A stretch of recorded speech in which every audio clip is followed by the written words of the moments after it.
Hello ஸ்பிரன்ஸ், welcome back to தமிழால் விரும்பும் தமிழா. இன்றைக்கி வீடியோவில் நம்ம என்ன பார்க்க போகிறோன்னா, பொது தமிழில்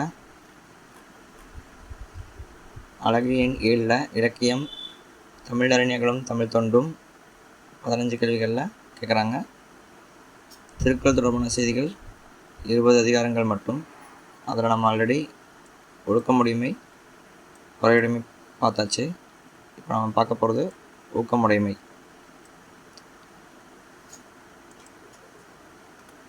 ஊக்கமுடைமை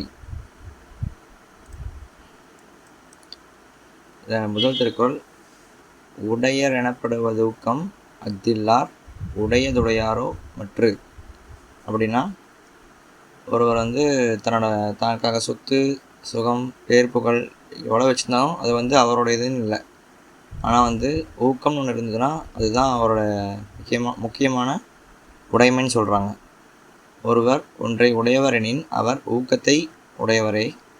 அவ்வூக்கம் இல்லாதவர் மற்ற எவற்றை உடையவராயினும் உடையவர் ஆவரோ ஆக மாட்டாங்கன்னு சொல்கிறாங்க. அதெல்லாம் அவரோடதுன்னு சொல்ல முடியாது. இந்த திருக்குறளை மொத்தம் நம்ம ஒரு 2-3 வார்த்தைகள் மீனிங் தெரிஞ்சு வச்சுக்கணும். உள்ளம் அப்படிங்கிறது இங்கே ஊக்கம்னு அர்த்தம். உள்ளம்னா ஊக்கம். அதே மாதிரி ஆக்கம்னா செல்வம். சரிங்களா? உள்ளம்னா ஊக்கம், ஆக்கம்னா செல்வம். இந்த அதிகாரம் பொறுத்த வரைக்கும். 2வது திருக்குறள் பார்க்கலாம்.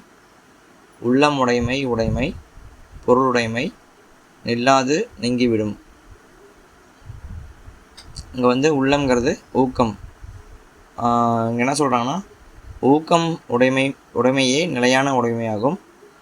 பொருளுடைமையோ நிலை பெறலின்றி நீங்கி போகும். அதாவது தான் வச்சுருக்கிற பொருள் எல்லாமே என்றைக்கோ ஒரு காலத்துக்கு நம்மளை விட்டு போகக்கூடியது தான். ஆனால் ஊக்கம்னு ஒன்று வச்சுருந்தாங்கன்னா அது என்றைக்குமே அவங்க கடைசி காலத்தை சாகிற வரைக்குமே அது அவங்களுடைய உடைமைன்னு சொல்கிறாங்க.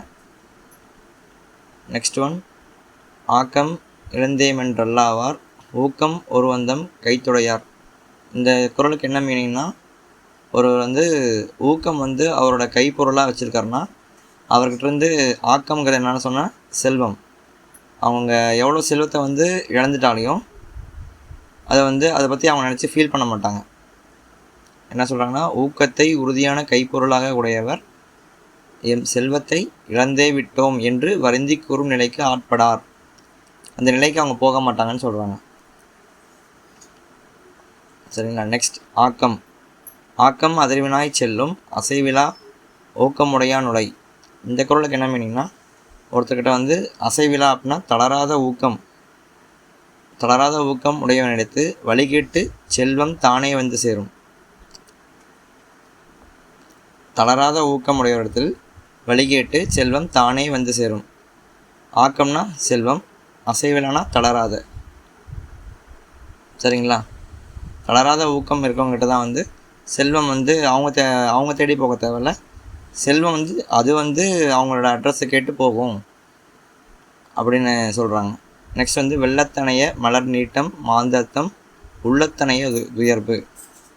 இது என்ன மீனிங்னா, ஒரு கரை புரண்டு ஒரு வெள்ளப்பெருக்கு ஆற்றுல போகுதுன்னா அதில் நீர்ப்பூக்கள் அதோட தண்டு பார்த்திங்கன்னா அந்த தண்ணி எவ்வளோ லெவல் இருக்கோ அந்த லெவலுக்கு இந்த நீர்ப்பூவினோட தண்டு நீளமாக இருக்கும். அது மாதிரி ஊக்கமோட அளவு எவ்வளோ இருக்கோ அந்த அளவுக்கு உயர்வு மக்களுக்கு கிடைக்கும்னு சொல்கிறாங்க. நீர்ப்பூவின் அளவு அந்த தண்டு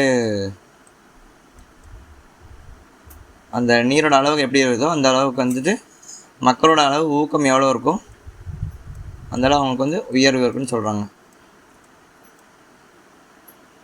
நெக்ஸ்ட், உள்ளுவதெல்லாம் உயர்வுள்ளல் மற்றது தள்ளினும் தள்ளாமை நேர்த்து. இந்த குறளோட மீனிங் எல்லாருக்குமே தெரிஞ்சிருக்கும். நம்ம அச்சீவ் பண்ணுறோமோ இல்லையோ அதோட எய்ம் மட்டும் கரெக்டாக வைக்கணும். உள்ளுவதெல்லாம் உயர்வுள்ளல் அப்படின்னா, நம்ம நினைக்கிறது நம்ம செயல்படுத்துறது எல்லாமே ஒரு அதிகபட்ச எய்ம் வைக்கணும். அதை நடந்தாலையும் தள்ளினும்னா நடந்தாலும் நடக்காமையும் அதை அந்த பெருமையை நமக்காக இருக்கும். நினைப்பவற்றை எல்லாம் உயர்ந்தவையாய் நினைக்க வேண்டும். உடனே நிறைவேறாவிடினும் விடாமல் மேற்கொள்ள வேண்டிய பெருமையுடையவை அவை. அடுத்த திருக்குறள். சிதைவிடத் தொல்கார் உறவோர் உதயம்பிற் படுப்பாடொன்றும் களிறு. அதாவது ஒரு யானை இருக்குன்னு வச்சுக்கோங்களேன்.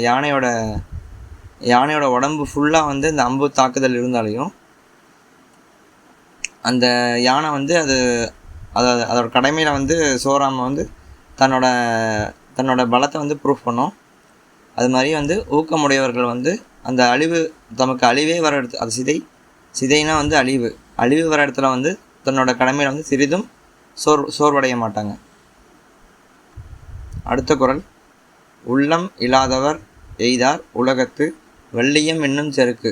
இந்த இடத்துல உள்ளம்ங்கிறது என்ன சொன்னால் ஊக்கம். எய்தார் அப்படின்னா அடைய மாட்டார்.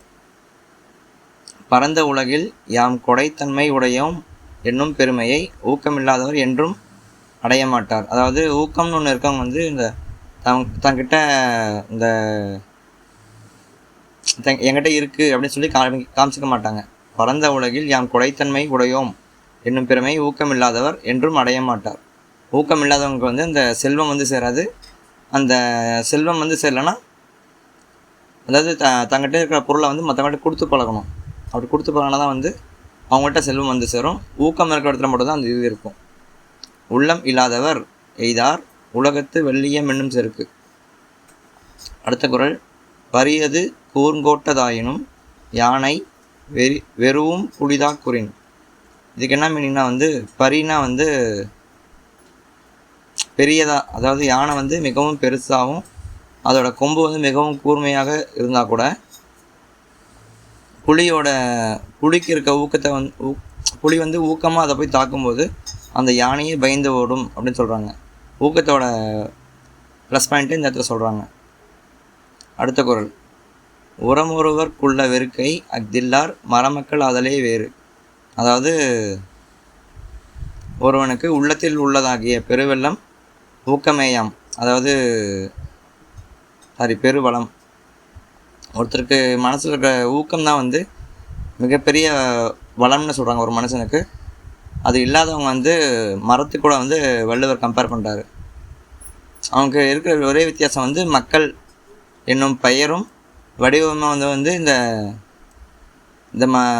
மரத்துக்கும் மக்களுக்கும் உள்ள வித்தியாசம் மட்டும்தான் வந்து அவங்களுக்கு இந்த ஊக்கம் இல்லாதவங்களுக்கு வந்து வித்தியாசம். மற்றபடி ரெண்டுமே ஒரு மனுஷன் வந்து மரம் போல தான் இருப்பான் ஊக்கம் இல்லைனா அப்படின்னு சொல்கிறாங்க. ஓகே ஃப்ரெண்ட்ஸ், இந்த ஊக்கமுடைய அதிகாரத்தை வந்து இந்த வீடியோவில் நம்ம பார்த்துருக்கோம். நெக்ஸ்ட்டு வந்து நாளைக்கு வீடியோவில் விருந்தோம்பல் இந்த அதிகாரத்தை கவர் பண்ணிடலாம். Thank you so much.